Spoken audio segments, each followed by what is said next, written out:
আমার স্বামী খুব রাগী মানুষ। তার উপর তার মুখের ভাষা ভালো ছিল না। তাই একটু এদিক হলে গালাগালি করত। একাধিকবার আমার গায়েও হাত তুলেছিল। স্বামীর যন্ত্রণার পাশাপাশি আরেকটি যন্ত্রণা সহ্য করতে ছিল। তাই হলো আমার শাশুড়ি।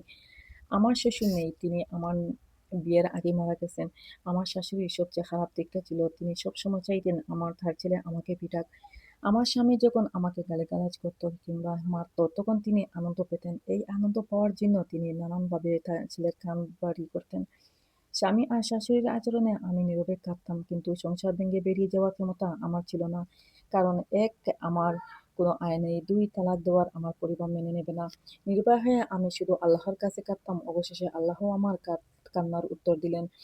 কি হয়েছিল আপনাদেরকে বিস্তারিত বলি। একদিন স্বামী ডাইনিং টেবিলে ভাত খেতে বিছানায় শুয়ে পড়েছিল। সাধারণত তার খাওয়ার পর আমি ময়লা থালা-বাসন রান্নাঘরে সবকিছু ধুয়ে ফেলতাম। ডাইনিং রুমে থালা-বাসন পড়ে থাকা সে পছন্দ করত না। সেদিনও আমি থালা-বাসন নিতে যাব। এমন সময় আমার ছেলে ঘুম থেকে উঠে কাঁদতে শুরু করলো। স্বামীর ঘুমের সমস্যা হতে পারে বলে আমি ছেলেকে কোলে নিয়ে বারান্দায় চলে আসলাম। তাকে সামলাতে সামলাতে থালা-বাসন নেওয়ার কথা ভুলে গেছি। ৮ ঘন্টার পর ঘুম থেকে উঠে টেবিলে ময়লা থালা-বাসন দেখে ক্ষেপে গেল। শাশুড়ি তাকে উসকি দিয়ে বললেন, "আমি নাকি কাঠচোর, সংসারে মন নেই" ইত্যাদি। আমি তখন ছেলে কোলে নিয়ে রান্নাঘরে কাজ করছিলাম। হঠাৎ শাশুড়ি এসে কুৎসিত হুমকি দিয়ে বললেন, "আজ তোর খবর আছে।" আমি ভয়ে ঘাবড়ে গেলাম। তিনি আবার বললেন, "ময়লা থালা-বাসন না ধুয়ে ফেলে রেখেছিস। আমার ছেলে দেখে ফেলছে।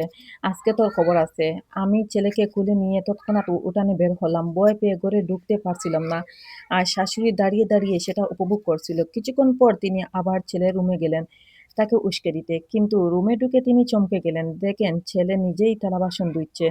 মায়ের অবাক চেহারার দিকে তাকিয়ে সে বলল, "বাচ্চাটাকে নিয়ে বউটা খুব পেরেশানিতে আছে। সে একা কত দিক সামলাবে? সবসময় বউয়ের দোষ না দেখে ওর কথা ভাবা উচিত।" এই কথা শোনার জন্য শাশুড়ি প্রস্তুত ছিলেন না। উনি রেগে গিয়ে বললেন, "ওই মেয়েটার জন্য তুই তোর মায়ের বিরুদ্ধে কথা বলছিস, একদিন বুঝবি।"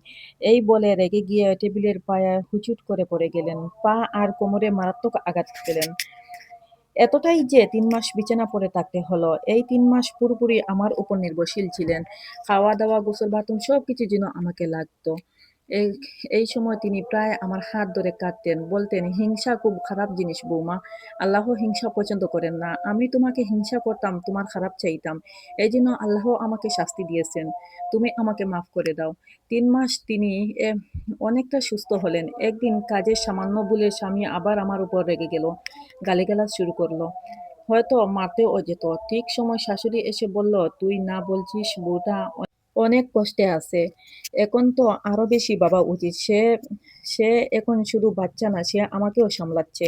মেয়েটা যদি এত সেবা না করতো আমি হয়তো বাঁচতাম না। আমি ওর কাছে ঋণী। আমি যতদিন বাঁচবো ওর উপর কেউ হাত তুলতে পারবা না।" এই কথা শুনে স্বামী আরো রেগে গেল। "সব দোষ ওই করে, এত আশকারা দেওয়ার কিছু নেই।" এই বলে বের হতে গিয়ে স্বামী টেবিলে পা হুঁচিট করে পড়ে গেল। ঠিক তার মায়ের মতো ব্যথা কাটছিল। তাকে তুলতে গিয়ে শাশুড়ি বললেন, "ওখানে থাকুক, শাস্তি পাওয়া দরকার।" তবুও তাকে তুলতে বিছানায় নিলাম।